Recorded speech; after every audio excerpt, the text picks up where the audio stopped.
Chair recognizes Mr. Crocker of Barnstable. Thank you, Mr. Speaker, and through you to members of the House, I rise today in support of H4725. Let me begin by saying to you, Mr. Speaker, and to my colleagues that it is an absolute honor and pleasure to serve with you in this great building and in this historic chamber. I admire your dedication and your work on behalf of your constituents and to the people of the Commonwealth. And to the gentleman from North Reading, I thank you for your patience, all of your patience, as I navigate my way through this new and exciting chapter of my life. And Mr. Speaker, thank you for giving me such a warm welcome when we met on a very cold day back in December of 2016, when I was still a representative-elect. Thank you very much.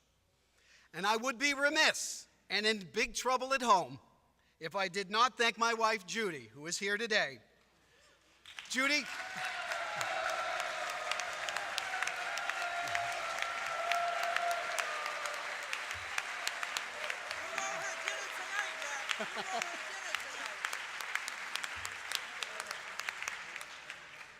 dinner is on me.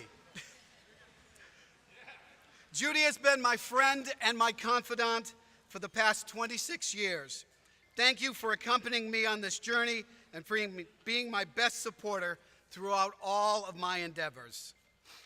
Being a member of the General Court for the past year and a half, I've had the opportunity to become great friends with many of my colleagues. The House of Representatives continues to be a prestigious institution, and I am honored to be part of it. Every day when we come into this chamber, when I come into this chamber, and I look at my name on the board, and for those of you who don't know it, it's the third row over, the top one. I think to myself, how did a boy from West Barnstable, Massachusetts get here? I am honored to be here. Mr. Speaker, I stand before you today to speak on the greatest addiction crisis this Commonwealth has ever seen. This epidemic requires an equally great response, great in its intent, great in its research scope, and great in its compassion. We are called today to combat addiction, to promote prevention, and to help heal. Heal not only those who struggle in this vicious cycle of addiction, but heal the many shattered families across our great state.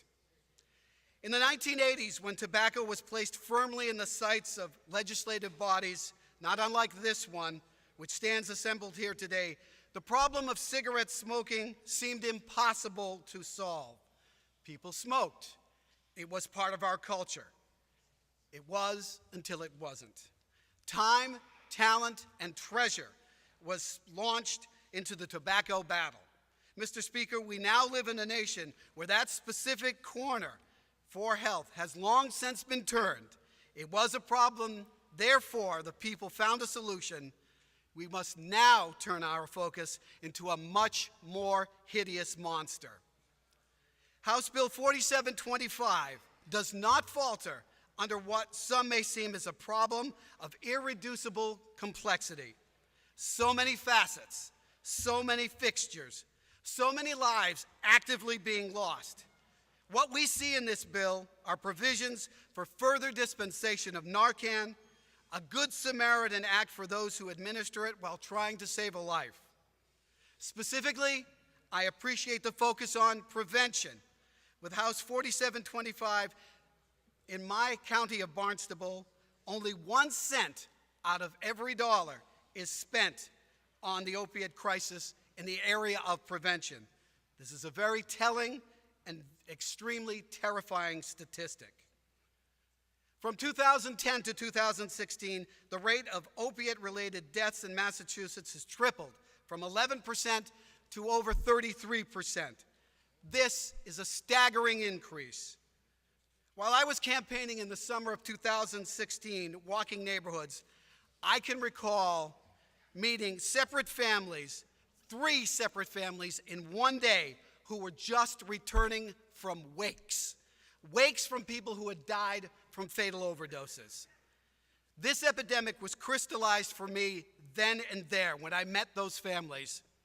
I knew that we must move towards increasing resource allocations for preventions in schools to fund nonprofits who are in the front line of this battle every day. Mr. Speaker, keeping a member of our community from starting down this dark path is much easier than helping guide them off of it. And this truly is a very dark path, one that not only leads to incarceration, but in some cases leads to death. This past Saturday, 28-year-old Scott James Peacock, who lived in my neighborhood of Centerville, died after a long battle with addiction. His family will bury him on Saturday. Addiction is not only a problem on the streets, it's also a problem in our jails and in our houses of correction. As a former teacher in the Massachusetts correctional system, I understand that it is often a very vulnerable time when you are incarcerated, but it is also a time and an opportunity for change. House 4725 is a well and fully crafted and formulated bill. Through this legislation, patients with chronic pain issues are no longer treated like addicts. Respectable use and abuse must never be bound together. This bill works to help chronic pain sufferers via remote consultation with their doctors who's legally using these quality of life-saving medicines. They all need our compassion and our support, as do those who with mental health issues who are illicitly using these medicines or their street variants to self-medicate. In closing, I urge all of you to vote in support of House Bill 4725.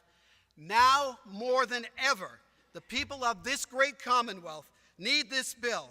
This is our chance as public servants to engage in our own best practice to help end this hideous epidemic and help those suffering from this monster disease of addiction.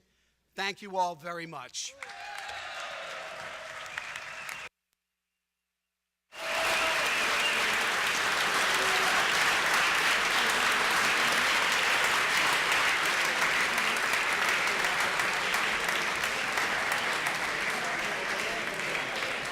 Jay congratulates the gentleman on his maiden speech.